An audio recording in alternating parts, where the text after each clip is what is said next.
మంత్రులు జివ్వెలదిన మత్స్యకారులకు న్యాయం చేయకుండా మాటలు చెప్పి వెళ్లిపోయారన్నారు వైసీపీ నేత కాకాని గోవర్ధన్ రెడ్డి. జరిగినటువంటి అన్యాయాన్ని మీరు సరిచేయండి అయ్యా అంటే దాని గురించి మాట్లాడకుండా మత్స్యకారులకి ఈ రాష్ట్ర ప్రభుత్వం ఎప్పుడు అండగా ఉంటుంది, రాష్ట్ర ప్రభుత్వం ఎప్పుడు మత్స్యకారుల పక్షమే, మంచిదే కాదని ఎవరన్నారు? మీరు మత్స్యకారుల పక్షం వహించమనే కదా మేమందరం కూడా గత కొద్ది రోజులుగా మిమ్మల్ని కోరుకుంటుండేది, వేడుకుంటుండేది, ప్రాధేయపడుతుండేది, బ్రతిమాలుతుండేది, బామాలతుండేది.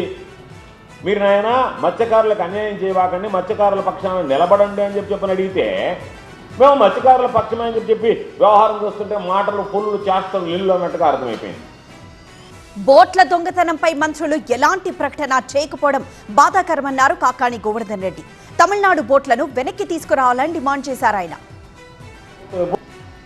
మీరు జవ్వలదిన్న ఫిషింగ్ హార్బర్కి సంబంధించి సాగర్ డిఫెన్స్కి ఏదైతే కట్టబెట్టారో వాటిని తిరిగి వాళ్ళకి వేరే ప్రత్యామ్నాయ స్థలం చూపించి వీళ్ళని పూర్తిగా ఫిషింగ్ హార్బర్కి సంబంధించినటువంటి వాటి ఆ జవ్వలదిన్న హార్బర్ని ఇస్తారా, దాని మీద స్పష్టత ఇవ్వలేదు. బోట్లని ఈరోజు తరలించుకుని వెళ్ళిపోయారు, దాని మీద స్పష్టత ఇవ్వాల్సినటువంటి అవసరం మీకు ఉందా లేదా? ఆ రెండు విషయాలు చెప్పండి అంటే ఆ రెండు విషయాలు చెప్పకుండా మిగతా అన్ని విషయాలు మాట్లాడుతున్నారు. మేము అడిగేది ఇది మా దగ్గర ఉన్నటువంటి ఆధారం. ఇదిగో